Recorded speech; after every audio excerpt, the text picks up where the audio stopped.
Hi, we are live with Carolina Poets. Hashtag poetry goes viral. This is a weekly series hosted on the Carolina Poets page on Facebook. We also stream live on Wits in Poetry on YouTube.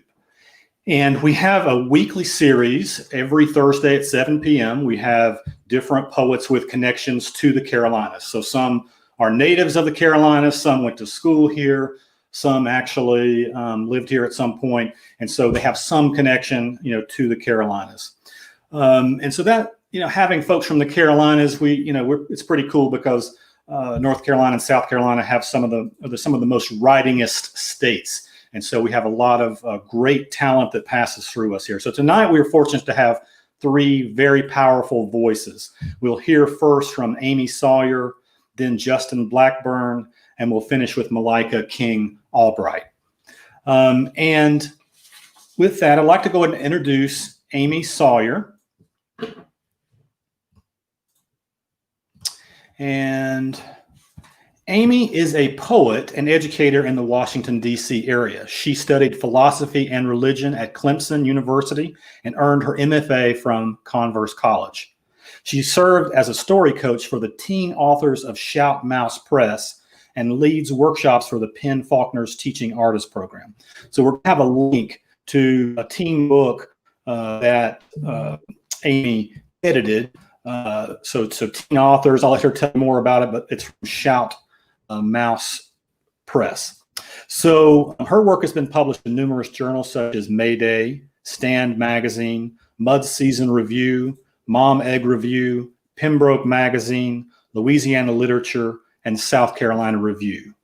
She reads poetry submissions for Ruminate Magazine and was previously the review editor for South 85 Journal.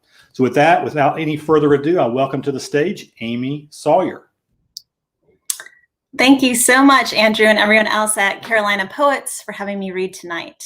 I just want to give a shout out to my friends at Converse's MFA program. If you're looking to get your MFA in creative writing, I highly recommend it. The faculty is amazing and the students are incredibly supportive of one another. So that's my unpaid advertisement for the evening.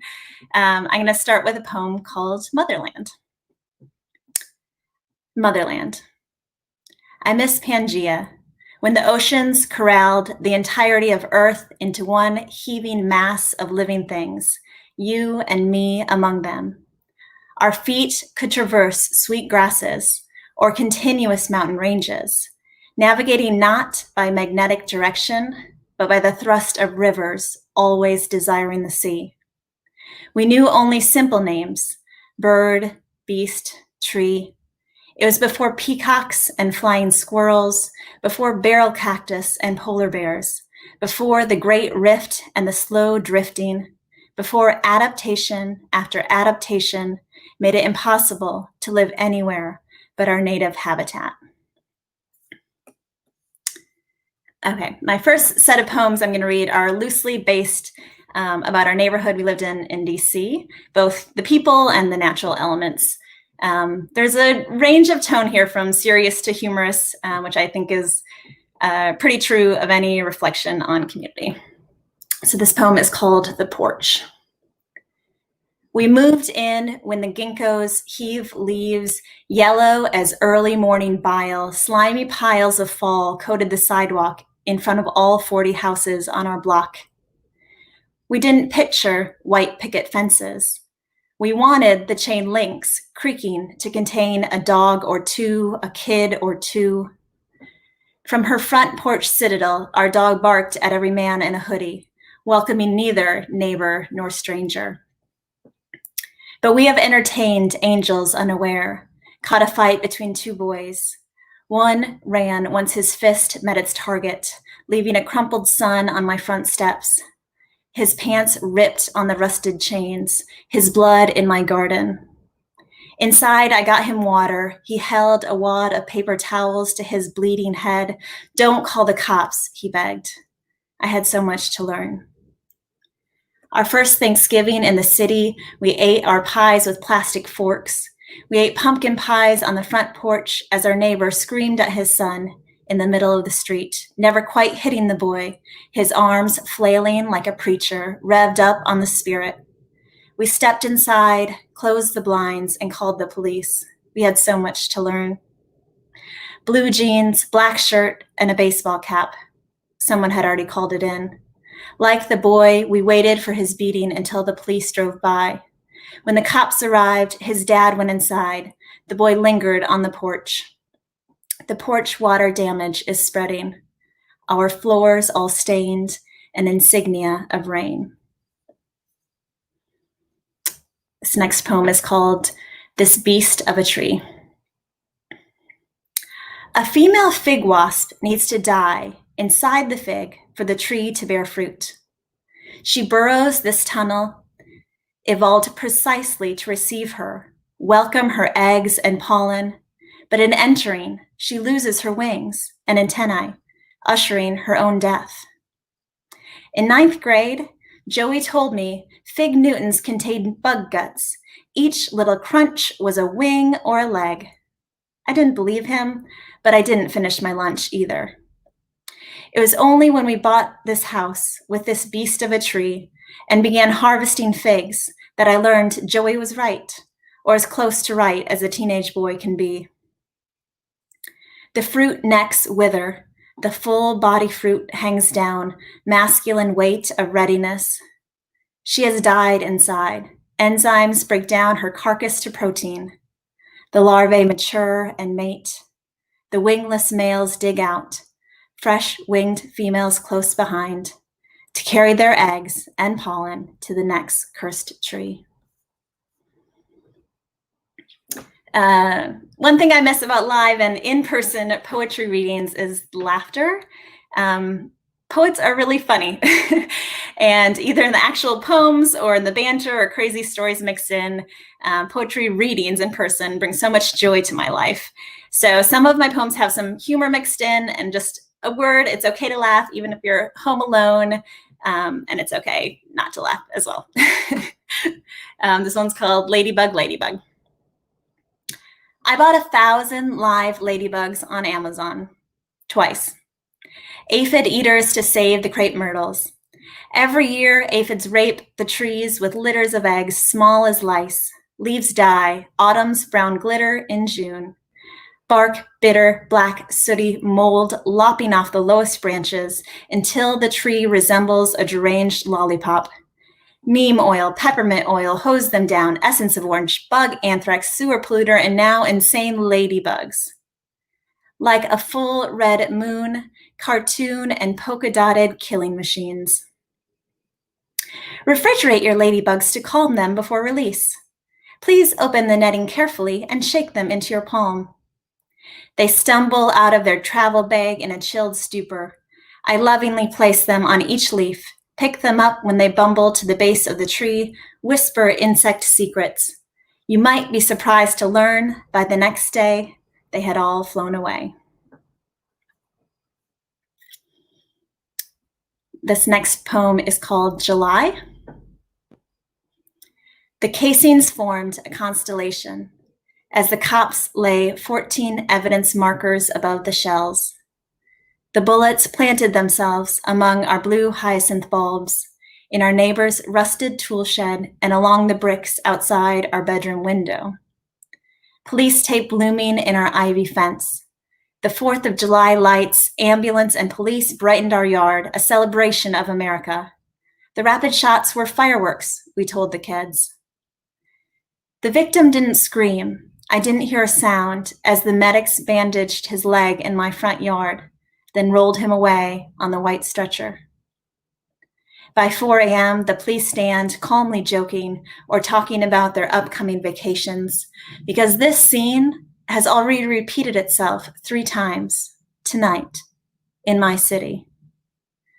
By dawn's early light, we stand on the sidewalk to warn the neighbors of the puddle of blood, like wet paint, still melted popsicle red. This one is Sunday afternoon. Each belt lash, each scream broadcast to the street below, my street, or is it yours? I cradle my arms, ready to catch you like a fireman would if there had been a real emergency. I know I can't break your fall. I know you won't jump, but I just need to stand below you and wait, just in case, just in case.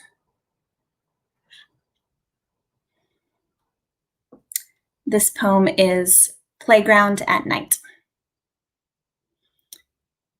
My daughter spins, a twirl of legs, throat starward, her hair tracing circles in the floodlight shadows. Late fall, late dinner, staying later than usual at this city park. My son runs up a slide. I chase him by a dozen kids his age, radiating around a pair of boys, one missing a shoe. They are fighting, punches imperfect, untrained but fierce. I'm gonna kill you. The blow lands, passion spreading. I hesitate, then yank one off the other. I strong arm this child who fits under my chin, his small frame muscling against my prison embrace. My voice to them, to me, walk away, walk away. You'll feel better if you walk away. They spit insults and walk away. I look up, my daughter is still spinning. The boy returns, not looking to be mothered. Get off me, I'm gonna kill him. There are stories without happy endings. And the second set of poems captures some different moments from family and parenting, some humorous and some not so much. This next poem is called Kids You Don't Have, and definitely dedicated to anyone who's parenting during a pandemic. Extra bonus points for you. So I'm sure we've all felt this at some point in the last 6 months. All right, kids you don't have. Every month, a woman can shed babies unmade, a monthly hallelujah. There are so many ways not to get pregnant. The pill, condoms, convent living, extreme halitosis. Count your blessings if your friends have all coupled up, leaving you with Jiffy popcorn and pajama jean infomercials on Saturday nights. If your tired old eggs have shriveled and the menopause goddess has welcomed you to the promised land. Thank God for those kids you don't have, the ones who never tore through your belly with chainsaw fingers, whose shrieks never sucked the color from your eyes, whose demands never sliced you into bite-sized pieces so their little mouths could manage the slow, gnawing process, wearing down your well-toned body, your will to live. Yes, consider yourself lucky for every creature of bloody flesh and bone that didn't enter the world through your vagina. Kids you don't have won't try to upgrade your genetic code, steal your smile, but shrink your nose to a manageable size. They won't take all your best features and leave you the slight double chin. You'll never have to sit down with your daughter to have the talk and think, damn birds, damn bees, damn the whole natural world that can't help but procreate. This next poem is called Baby's Breath. When do you stop checking for the small rise of his chest?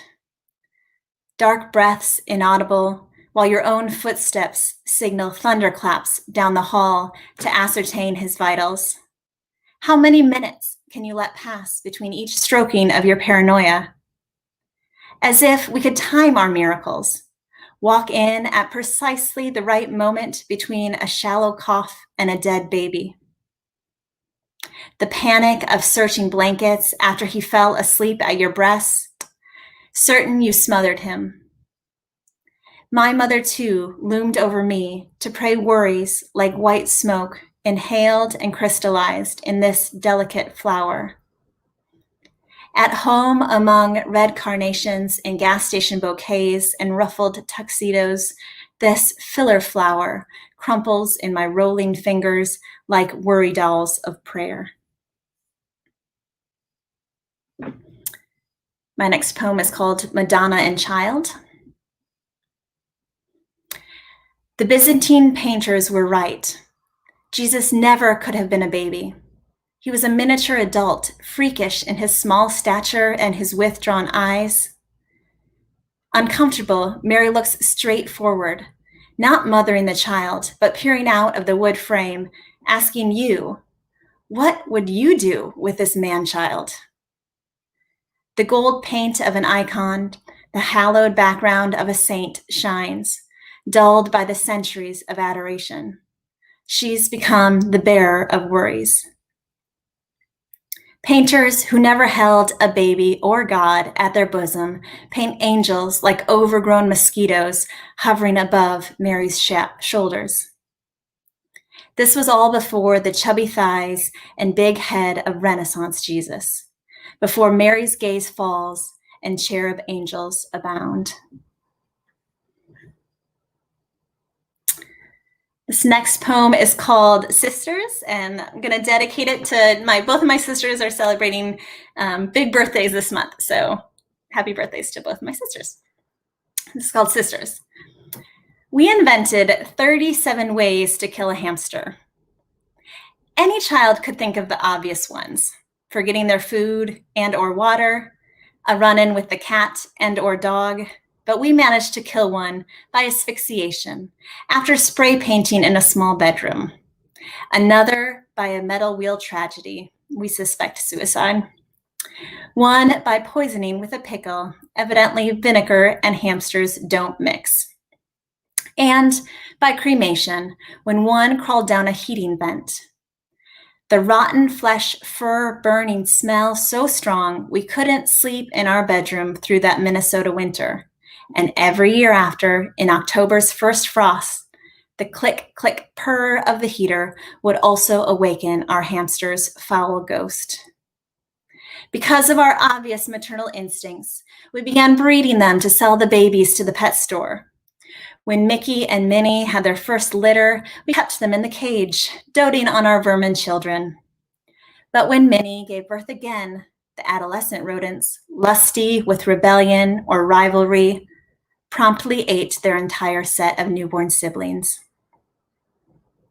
When you moved away, I kept one last pair, Jack and Jill, who I forgot to feed or check on for so long that by the time I had noticed, Jack had eaten half of Jill's corpse. I wonder if they debated the not-so-theoretical lifeboat, desert island, Donner Party scenario, who should live and who should die. I like to imagine her death, like all too many women, sisters, mothers know, a sacrificial, lonely act rather than a brutal attack.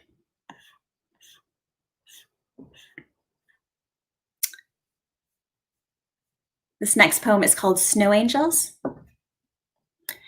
You remember, don't you, how to make the perfect snow angels? Back when you were somebody's child, you knew the art of rocking your head, creating the hollowed cradle, then resting there until the snow nestled into your cable knit hat. The easiest part was the arms. Even your little brother could replicate those ethereal wings, but you knew how to sweep your legs apart, then together, to perfectly clear your angel's billowing skirt, and how to carefully pick up each leg and arm, without leaving a trace of humanness. The leap you would make to leave no footprints, to prove the angel had floated from Bethlehem through your city streets and happened to alight on your snow-filled backyard. One year, we made a whole chorus of angels on Christmas Eve with reckless joy after our church's candlelit service. All the cousins, aunts, uncles, still in our polished shoes and long wool coats in the sparkling snow. The chill permeated through our tights. We giggled and sang Gloria as our dresses crinkled with anticipation of the night.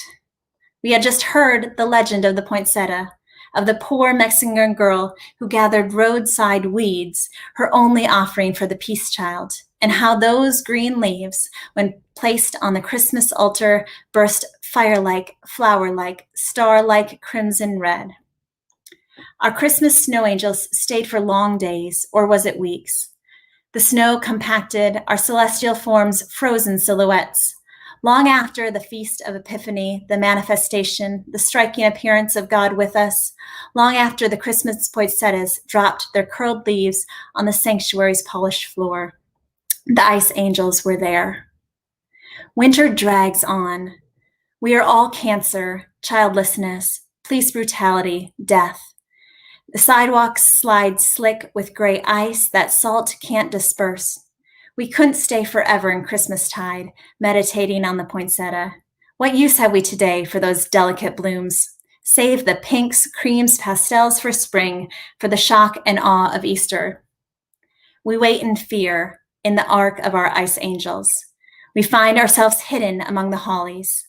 The winter berries pierce blood red against a deep green, branches thick enough to protect a spring nest from the foxes, sharp enough to slice a bare hand. The toothed leaves don't cut cleanly like a surgeon's knife or a bullet might. The natural rip and tear of flesh caught in brambles, briars, thorns, we, a people, among these hardy evergreens. And I have one last short poem for you. It's called a Mother's Day poem. Today, we are the before photo. There will be dates of great pain and loss that divide our family story into eras. After your death, after her addiction, after their marriage ends. There are cancers gnarling to find us, sudden deaths to outwit us, and enough disappointment to blockade every path, boulevard, side street, alleyway, mountain trail we could possibly walk. But today, we will go to the beach. A spring day, sunny enough to put our feet in.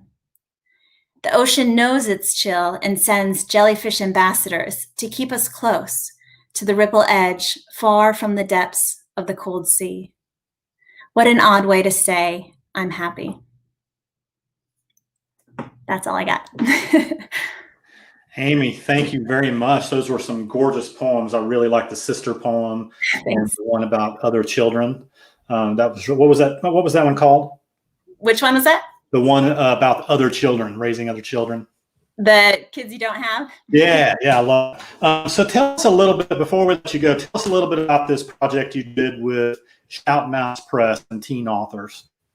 Yeah, so I was a story coach for Shout Mouse Press, and they have a lot of branches and things they're doing, but their mission is to get more diverse books and hear more voices. And so we had DC teens collaboratively write children's stories, and then they publish those, and you can get them in your libraries. They bring them all into all the DC public schools and beyond. So there's a lot of great themes covered and stories that local kids can relate to because they're written by local teens.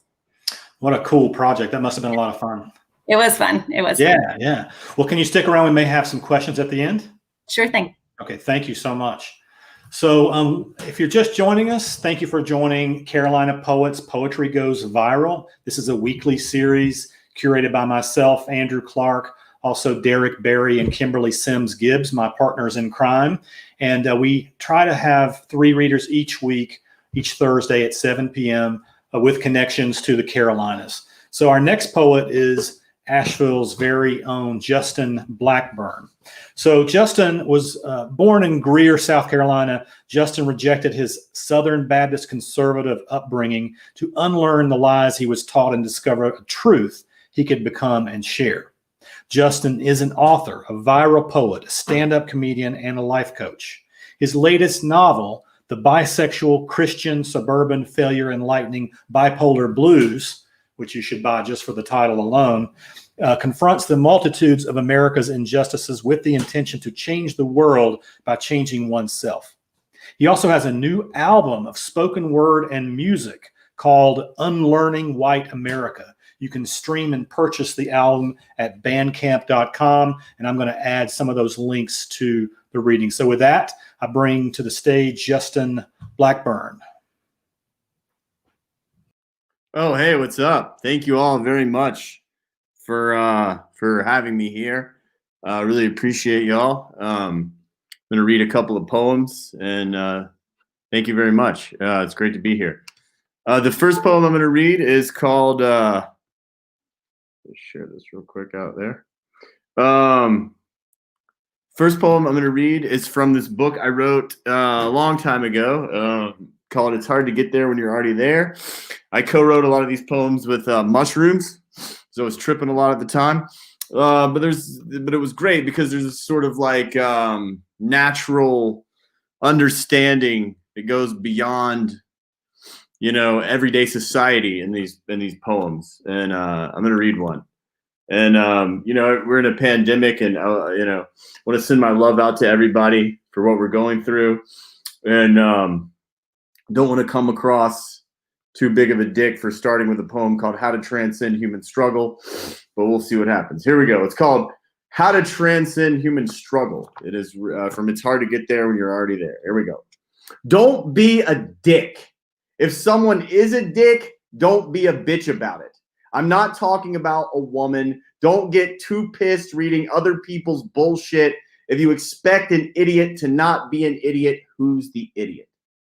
Instead of talking shit, clean your own asshole. It'll stink, but the quicker you do it, the less time you'll spend walking around in shit, the more time you'll spend in emotional control. The voice saying you're not good enough is a liar. Call it out, set it on fire. The voice saying meditate is worth listening to. You know what to do. The Bible is a roadmap to a cul-de-sac in Georgia. Learn from your own heart, create your own art, be your own fortune. Your father gave his dreams to you. You're awake now. Your mother did her absolute best. You're not the judge, but the evidence. If you blame them for the pain, take the gift the pain gave you, give them that blame too. The outside world is a symbol for what's happening within you. Your life changes when you change what you give your beliefs to, meaning your thoughts create your reality. Know it so powerfully, you make your horoscope tremble. You are 99.99999% soul, an entire ocean inside a thimble. While suffering feels like a real big deal, it's just a part of your human self your soul has yet to assemble. Life is born to blow your mind. That's how the universe expands. Be so thankful to be frustrated. You smile and yell, God damn! It's so fucking simple. That's why it seems so complicated. Relax. Nothing is ever fucked. Even death is a second chance.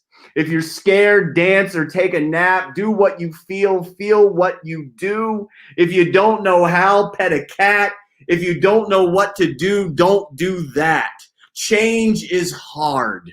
Not changing is way harder. The story is always the author. The garden is only the gardener. Don't separate yourself from your own genius. A heart beats for you just like it does Beyonce and Jesus. When things aren't going your way, ask yourself, what are you believing? Our dreams have their own DNA. Our dreams desire to bring us into being. Most importantly, don't let people fool you. All they want is love. Don't fool yourself. All you want is love too. Your only mission is to figure out what the fuck love is to you and embody it. So how do you transcend the human struggle? You can't. So stop trying. Appreciate it. Enjoy it. Destroy it. Let it love you. All right. So there we go. That was the first poem from It's Hard to Get There When You're Already There. If you want any of these books, just send me a message on the Facebook there, and I'll send them to you. This next poem this next book I'm going to read from is Love Poems That Manifested My Soulmate. As I said, I'm a big believer. I do life coaching. I'm a big believer in the law of attraction. And I wrote this poem about 10 years ago before I met my soulmate, who's on the cover there. And probably actually longer than that. And I wrote this poem. I was like, what do I want? What do I want in a lover? And I just wrote it from my heart and I manifested it. And I feel like poetry is an incredible tool to manifest your desires. And that's what this book is all about. It's all about manifesting your desires and love through poetry, because I feel that you're like really giving your honest heart when you write poems. And, you know, and it just really comes from that sacred space within. So this really came from that sacred space within, and it worked out for me. So here we go. It's called Spiritual Soulmate. I want to hear you sing off key in an apple orchard, play footsie with you at a dinner party, kiss you waiting in line at a grocery store. I desire to pray with you, and the heart of Mother Mary be telepathic with you. A cruise ship of your skin on an ocean of my blood. I want you to make me laugh. As laughter giggles at us, cuddle my dreams and love my body tired. I desire to follow you into the garden of intuition and give infinite blessings to Mother Earth. Speak your name first thing every morning. I want to express equality in the place everyone can feel it, your soul, where I know why I am so beautiful, naked, standing next to you. I desire to sleep with you in a lily pond.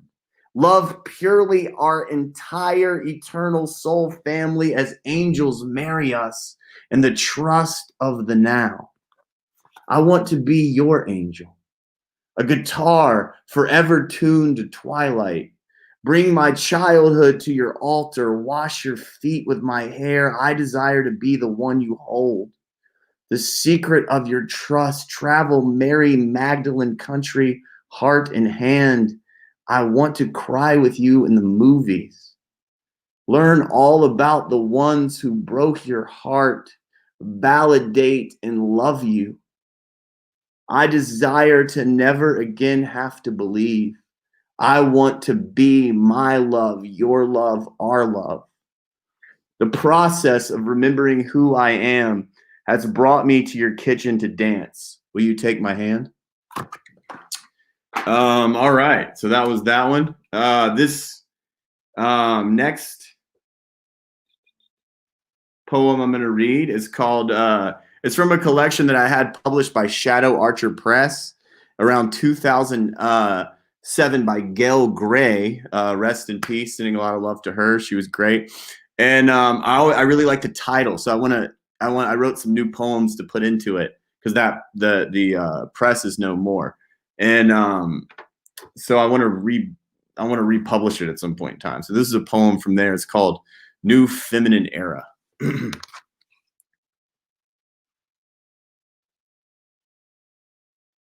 Love opens my heart wide as dead leaves fall slowly off me. My defenses no longer hide my insecurities. My vulnerability shines through. Mother Earth whispers truth.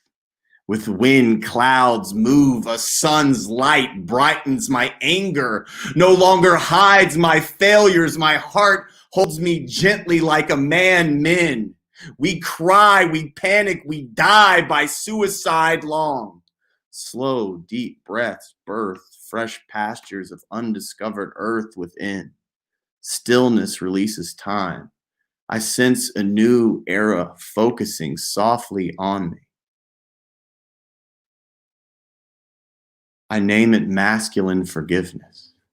It provides an inner light. I sip my manhood like a baby to his mother's breast. I breathe, I rest. Aggression is a mask I mistook for myself because I wasn't feeling safe to be me. Men, it is safe to express.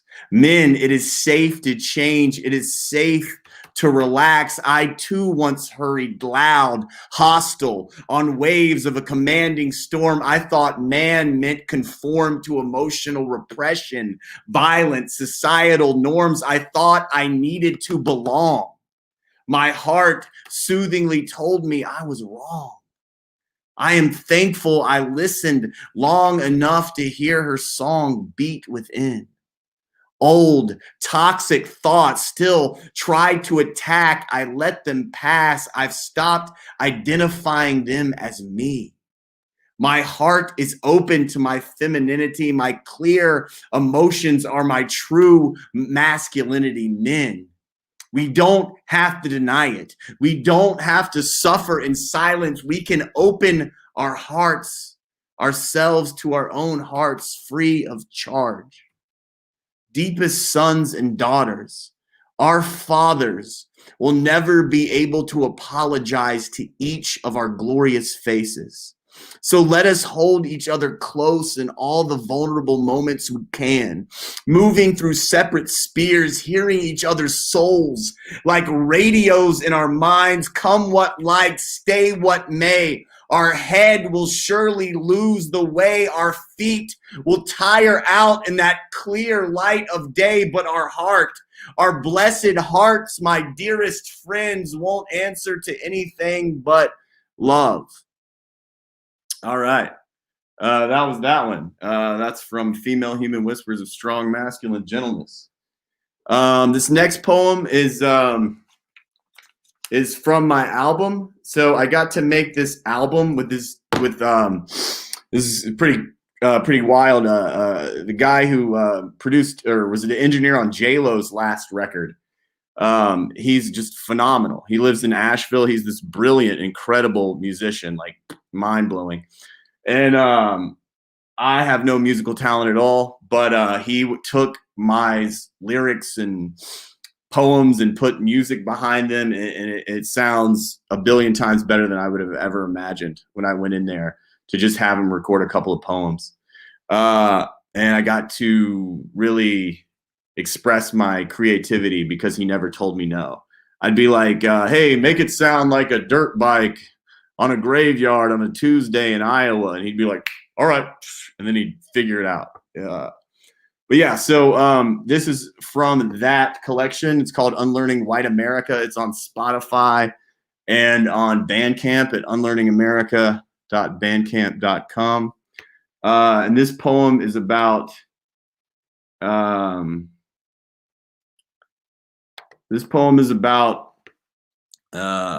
white people.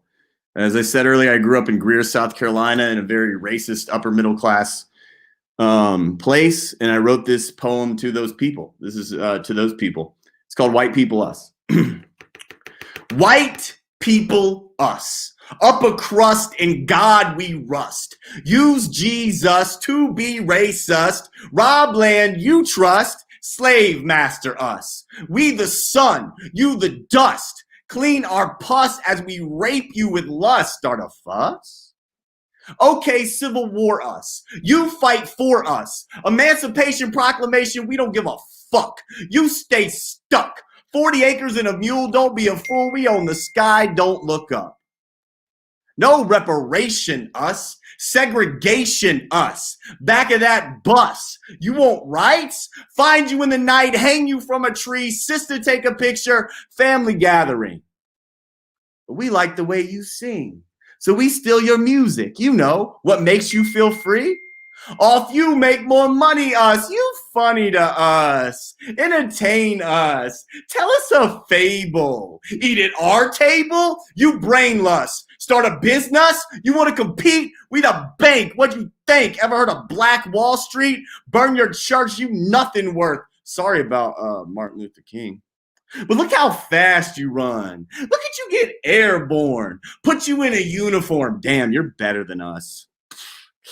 But don't forget, you're still dumb. Plus, we own the team. So we gave you this dream. Nice people us. What? How are we mean? We vulture for your culture. Slavery. Oh, me. That was so long ago. Everything was clean when we set you free. Even gave guns and drugs to your community. Oh, look at the poor kid on crack. It's so sad to be black. But we're not going to help. All we care about's ourselves, white people, us. What up? Oblivious. Elect Trump. Invalidate your feelings. I can't believe you're kneeling. I'm in so much disgust. How do you not love a country about you that doesn't give a fuck? White people, us, pretentious. It's ridiculous. On the same bust, we get after school detention. You 50 years in private prison. We citation. Brock Turner. You murdered. White cop paid vacation. Don't know how to listen. Afraid to lose our position. Don't know what it's like because we're white. People, us, need to wake the fuck up. We created this racist society, so obviously it's on us to change it into equality. Fucking duh. All right, that was White People Us. That was that poem. I got two more. Really appreciate people listening. I wrote this book. It's called The Bisexual Christian Suburban Failure, Enlightening, Bipolar Blues. I'm just going to read a short excerpt from that. Just kind of give you this is just about a kid who grew up in the Greer, in like a southern town, and they all hated him for being himself. And him confronting his trauma and moving through that. The part I'm about to read now is talking about he's getting bullied by he's grown up. He's not in high school or school anymore, but he runs into his high school, middle school bullies, and they bully him. And this is that. Here we go. Just a little thing. Ever done something you know is totally wrong for you, but you do it anyway because you don't have the power to speak up? Every fiber in your being is screaming, this shit is not for you, my friend. As you sit back watching yourself fall deeper and deeper into that hideous hole of hopelessness. Ignoring the true, powerful voice within should be illegal because the moment we stray, place ourselves below it, act like it isn't important, put other things above it, we begin to lose touch with who we are. We are born as pure, positive energy, world-creating, unconditional power within, but then our parents place fear on us, and it seeps into our skin. We attend school, subject ourselves to every other child's parents' fear as well as the fear teachers, and it melts our soul away. We grow that fear up by watching the fear world and taking fear people seriously. Next thing we know, we're at a job we hate, getting yelled at in the elevator because we used Arial font instead of Franklin Gothic medium. We call it Tuesday, I swear to God. We are born as unconditional, sun-filled love, but the world encourages us. Hatred. We grow older, find more and more things to hate till our love is a memory we cry about when we drink. Our lovely partner cheats on us for being a hateful alcoholic with someone we hate.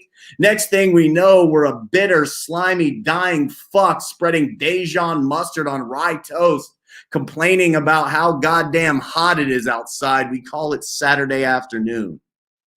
Do you feel my soul pouring onto this page? If you do, please keep the power on inside and your love lights burning. Not for me, but for you. It is the most important thing you can do for you, for me, and everybody else. All right, I got one more. Appreciate it. I think I'm at minute 17. So I got a 3-minute poem. I live in Asheville, and I was blessed enough to start with Abby and Caleb Calhoun. I started a slam team, and so this is like a poetry slam. The slam team is going great. It was really awesome. We loved it, but coronavirus, so we haven't been doing shows, but this is one of my slam poems, and hopefully when the stuff, we figure things out, we'll be able to start it up again. This is called Love Yourself Enough. This is my last poem. Thank you all very much. If you want any of my books, just hit me up. Much love and respect to you all. Here we go. Love yourself enough to embrace who you are. The unclaimed parts, claim them. You like the smell of your own farts, then fart, motherfucker, fart. Love yourself enough to create your most honest art and share it. The assholes talking shit behind your back, love yourself enough to laugh, to let them carry it. You got 6 toes, everyone thinks it's gross. Love yourself enough to ask Jesus to clean your feet. The 8th grade bully still putting you down in the backseat of your mind. Love yourself enough to rewind to the first time he said, "You got tits like a chick." Watch yourself say back, "Yeah, they're beautiful. Would you like to suck them?" Love yourself enough to scream, "Fuck him," and make that your new memory. Love yourself enough to be secure in your identity, to be poor in a room full of millionaires, to admit the shit that makes everyone else scared. "My name is Justin and I have a small dick." Look, nothing happened. You got no car? Love yourself enough to appreciate your feet. You got no money? Love yourself enough to appreciate your heartbeat. You have no lover? Love yourself enough to appreciate the warm pussy of the past, to take another sip while knowing this rotten olive alcoholic state won't last. Love yourself enough to not let it. Be honest with your fear. What makes you think your issues will disappear by pretending they aren't there? Disease is not this unlucky spin of the wheel. It is us ignoring how we truly feel. Love yourself enough to not get sick, to soul sing your sickness away. God and Satan have been watching too many 90s teen comedies and make a bet to kill your kids, give you syphilis, and burn your house down just to see what you got left. Put your sexiest push-up bra on, your hottest cheerleading outfit, and scream, "Bring it on, universe, you son of a bitch." Love yourself enough to appreciate your shitty life, to write what the fuck you want to write, to know this poem is too real for how average people feel that your audience will leave before the ending. Love yourself enough to let them, to not base your worthiness on their acceptance, to know this poem is just a question you must answer each second for the rest of your life. Love yourself enough to get the answer right, whether in a front of a billion people or an empty room, to feel your heart go boom, boom, boom, and answer yes. I love myself enough to express. All right, that was it. Thank you very much. Thankful to all the poets and everybody allowing me to do this. Appreciate you. Thank you, Justin. That was amazing. I know your bio said you rejected your Southern Baptist upbringing, but I feel like we kind of just went to church. There was a little bit of fire and brimstone in there. Yeah. Not church. So tell us just a little bit about what's different about making this audio spoken word album versus writing your poetry. Just briefly tell us about that. Well, with this one, as I said, I had this amazing dude who could just match me with anything I wanted.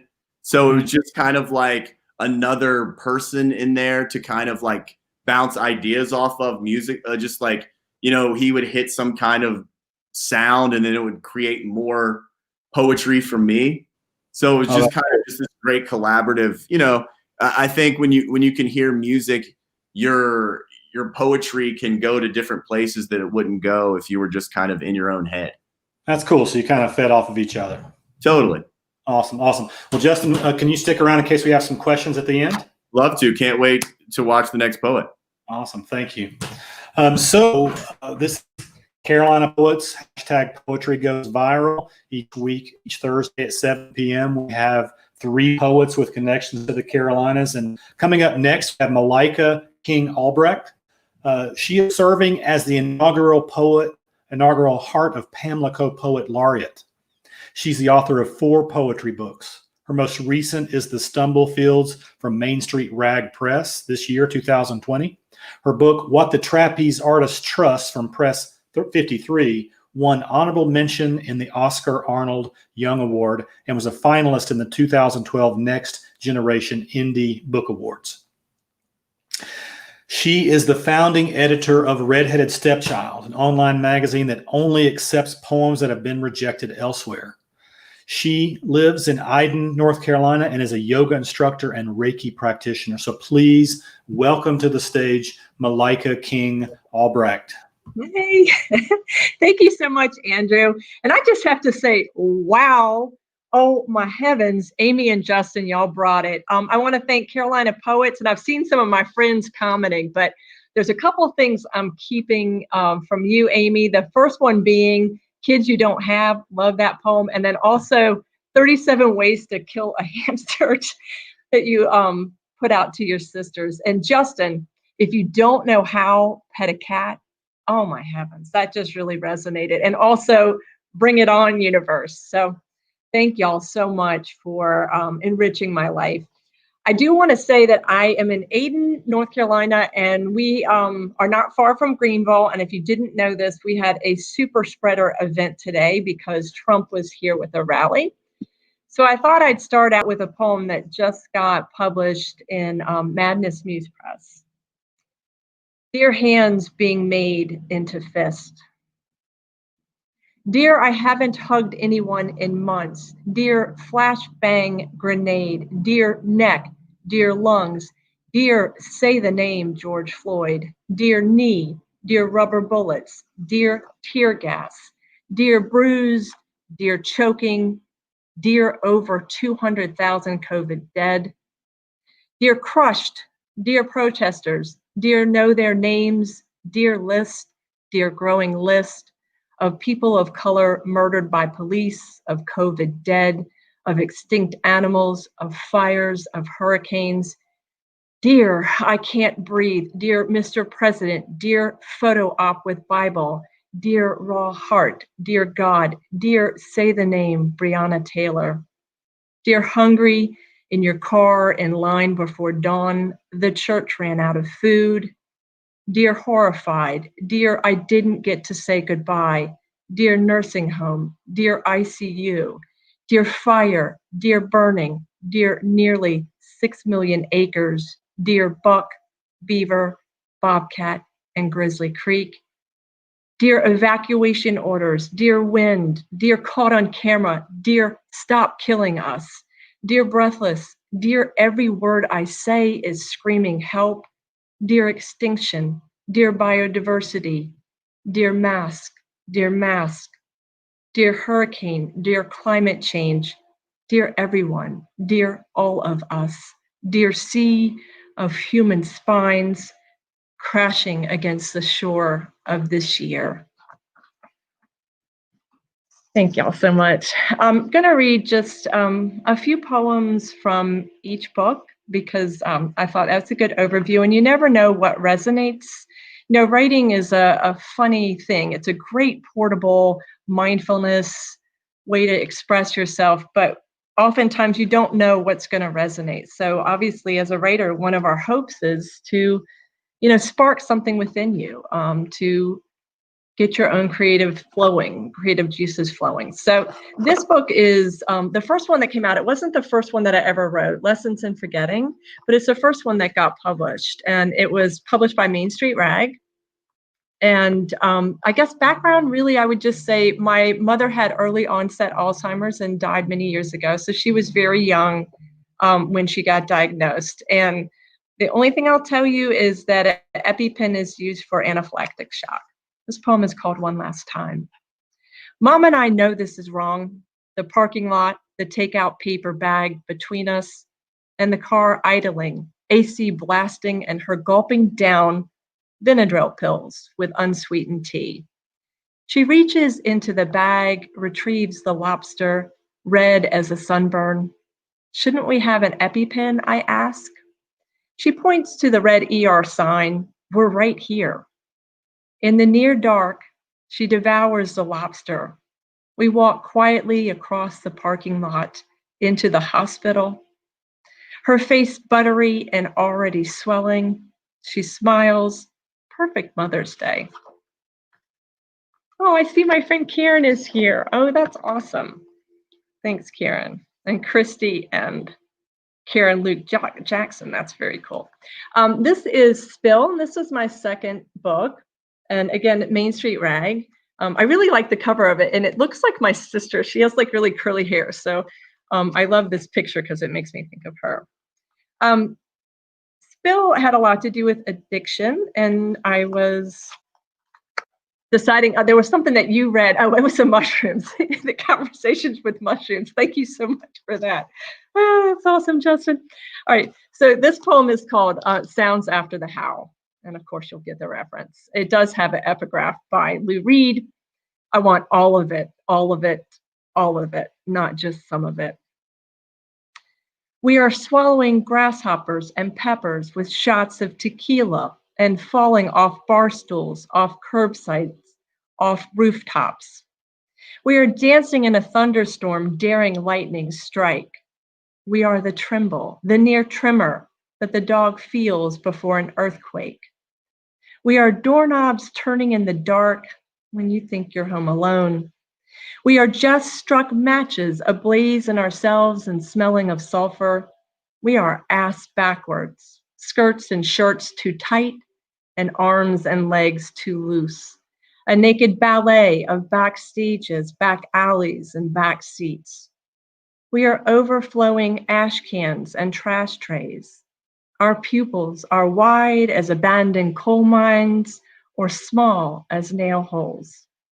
We are burnt up, burnt out, burnt down. We are riding too high and flying too low. We are being X'd out as quickly as the days on a calendar in May. We are dropping like flies, like leaves in fall in a nor'easter, like pens with our needles. Thank you. And then I was going to read one more from here. There we go. Wow. I spent some time in New Orleans, and there was a character that when I was down in the French Quarter, like I would start hearing and just kind of transcribe. So these persona poems found their way into Spill. This one's called The Bar Stool. Last call and you're still here, standing alone, not a good sign. I'm older than Walmart and I've tripped 200 times. It's not that I'm clumsy, I drop acid on purpose. I've heard that researchers get paid to watch roaches on treadmills and put tiny leashes on moths. I do it for free. It's all about walking and flying. Walking is a simple downward stroke powered by gravity. Flying is neurons firing in a dream. When you wake up aware that you're dreaming while you're dreaming.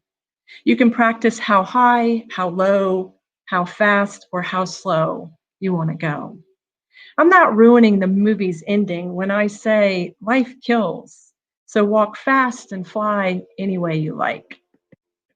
He has a couple more poems in that book. The third book, and I think that you mentioned it, Andrew, so I'll just go ahead and share that picture. It's What the Trapeze Artist Trusts, and it was put out by Press 53, and Kevin found that cover. I really love it. It was in public domain because it was an older painting of trapeze. Sound knows its place in the air, and the epigraph is by C.S. Lewis, and actually this kind of harkens back to something that you were talking about, Justin. You don't have a soul, you are a soul, you have a body. Part 1. Seeing becomes a study of loss in slow motion. A single grain of sand falls, and another, and another. I'm less myself today, but don't take it personally. A handful of sand, not a beach, and yet all I can hold. Part 2. There are no longer angels in the flames. We left the fires untended on the beach. Some have gone out. I cannot invent the exact light of your name. Part 3. We are inconsequential to the dance, but music fills the air around us, ocean waves, heartbeats. Grace lifts itself from the hymns of our tongues. We listen with our whole body. I will not say your name, though I believe it is you who called me. Checking on the time. Oh, wow, we are close. I do not want to run over, and so I'm going to be mindful of that, and I'm going to skip that poem because in case people have questions, I really want you to be able to, ask them to the other poets as well. So I'll read just one more from this book and then a few from the new book. This one's called How I Came to Me, and it was actually included in an anthology that I was so happy about. It was called We Got This, and it was for single moms, solo moms. How I Came to Me. No longer am I dispossessed or repossessed. I am possessed. I am in possession of myself. I am self-possessed. The sun rises in my throat and burns a perfect hole in my forehead where cliff swallows roost. Each raindrop falls perfectly into place on the greenness of me.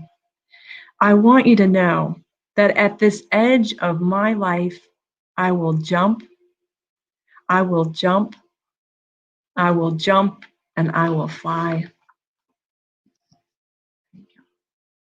Get some private chat. So this is the Stumblefields, and this is my most recent book. And most of this was written since I moved to Freckles Farm. It actually took me 7 years to complete this book. Sometimes I feel like I have to learn some more things before I can come back and see what I was trying to say in different poems. But a lot of these now, since I've started reading them, oh, thank you, Justin. Got the God chills on that one. Yeah, no, I know what you mean.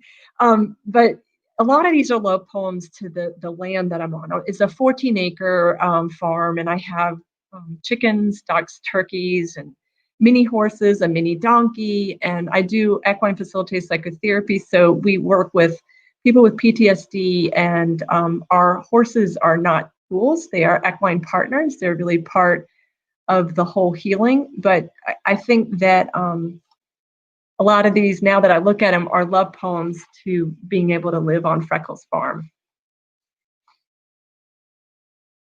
When I sleep, the ghost holds my breath as hostage, wants me to swallow the dove, to start summer over again and say yes to sunburns. He says, angels fly into the sun every day, so why not light this house? This is how all fires begin. A man, a match, and something to burn. I can't stop the horses from running, and I can only run in place. Frozen, I hear a red crocus pierce the snow. Everywhere is melting. And I'm just going to read 3 more. I think we're doing okay. These are my transgressions. Obviously, this is not an exhaustive list. It'd be a much longer poem. I've eaten brunch with a lesser saint, wearing a horseshoe halo and plucked the elderflower from his hand. I've worn a shadow to a wedding and sunlight to a wake. I've forgotten that every blink's a funeral and suffered a momentary loss of light. Born of salt, slanted light and wind, stirring stars into the river, I still see my face in water fountains. I've transfigured a necklace of red flowers into bees and turned wine into water. I'm a clanging bell, the lost left shoe, the dirt road through deep woods leading home. Just reminded me of one of my teachers is fond of saying, we're just walking each other home. And that is something that I'm very aware of. So I am glad to have been in good company on my walk home tonight. This poem is called One Last Drink. The horses in your chest have no destination, just the racetrack of your ribs. Do not pray for dawn or nighttime or even Jen to stop this running. Rather, gallop in the field with your herd until you come to the fence's edge. We live in an in-between world. This small faith of showing up is not the moon's sister, is not someone else's mouth opening, but is your own seedling in a Dixie cup on the windowsill above the kitchen sink. Surely religion is the trauma of thirst in the desert of your life, but do not go to the well. Water, the water is everywhere, is everyone. Turn on the faucet and drink. And the last poem is the very last poem of the book. And actually, this one, as I was turning it in, I realized, oh, I'm not finished. And this one really, I don't oftentimes have a poem just come out. Like I really have ugly babies that I've got to work on for a long time. So this one kind of surprised me because it really pretty much came with some tinkering. Praise song for what is. Praise the frozen rain, the icicles daggering the trees, the gray snow sludge. Praise the shiver, the wet wind cutting through clothes, the frozen water troughs. Blessed be the hard frost, the frozen pond, the apple sapling snapped in half. Praise autumn and spring, the hot, then cold, then hot again. Praise the corn mazes, the haystacks, the reaping what we've sown. Blessed be the fig tree, the honeycomb, the hive. Praise the kudzu, the poison ivy, the forsythia shouting yellow at a fence. Praise the mosquito, the itch, the scratch. Praise the heat waves, the asphalt, the stopped highway traffic. Blessed be the dusty, the wilted, the dry husk of corn in summer drought. Praise the possum lumbering into the chicken coop, the fox slinking the wood's edge, the owl, the hawk. Blessed be their swift descent to prey. Praise the failures, the losses. Blessed be the broken path that brought me here. Thank y'all so very much. I hope we have some questions so we can all gather together and answer them. Wow, blessed be what broke me. That last line was pretty powerful.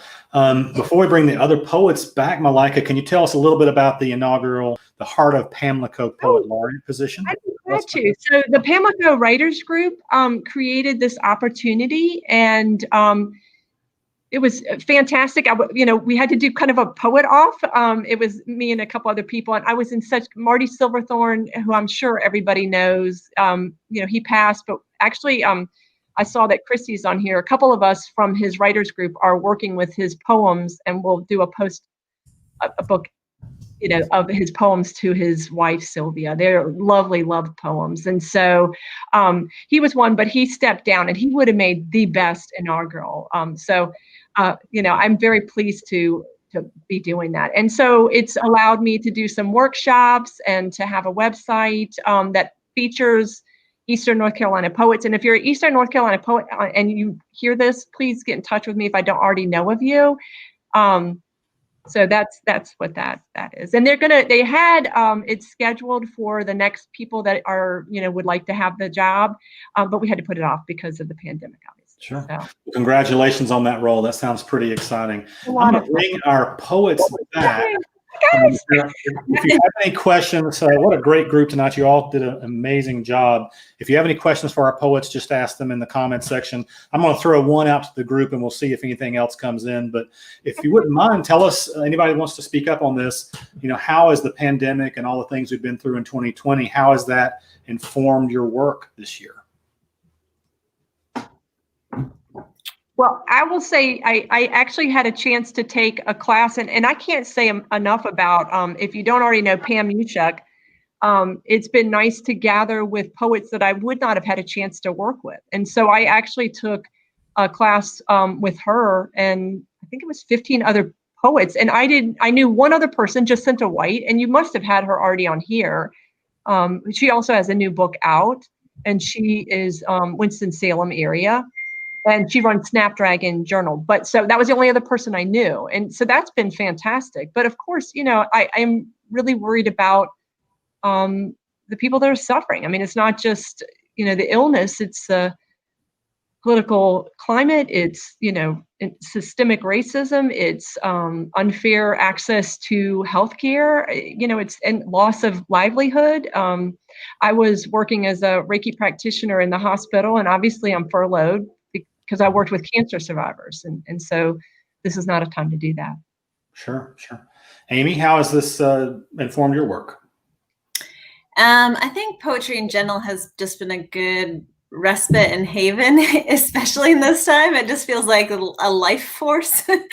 I think in times of extreme joy and extreme loss is really when poetry hits the mark. So I think that's just been a safe landing place for me and for others. Like, I feel like people share poetry more regularly, and I think there's just been a little bit more, despite not being able to be together, I think there's just been more of a hunger and thirst for it. Yeah. How about you, Justin? I feel like this time, and I completely agree with what Malaika said all about everything. And but I think for me personally, it's just been because I did a lot of shows. Like, I also do stand-up comedy, so I would do a lot of shows during the night. And I feel like this has given me a lot of time to like reflect on all like a different part of me, maybe a deeper unconscious wounded need for validation, unworthy sort of part of me that I think that I was just doing so much that I didn't really, just gave me more time to look at myself. So I think it's been a very, a really challenging but much needed, awesome challenge for me with more space to know different parts of me deeper. And I think that's what poetry does. So kind of writing from that place, I think what it did is maybe take me deeper into myself. So more poems will come out eventually from that place. Yeah. Well, I like what we heard tonight, and thank you all so much for participating. I don't see any other questions, so I'm going to close this out, and thank you all so much for joining. Yeah, thank you. So thank you for joining Carolina Poets Poetry Goes Viral. This is a weekly series hosted on the Carolina Poets Facebook page and also on Wits in Poetry on YouTube. We have 3 poets each week, and they have some connection to the Carolinas. I want to thank my partners in crime, Kimberly Sims Gibbs and Derek Berry. Thank you so much for joining us. And please, if you enjoyed this broadcast, share it with your friends. Thanks.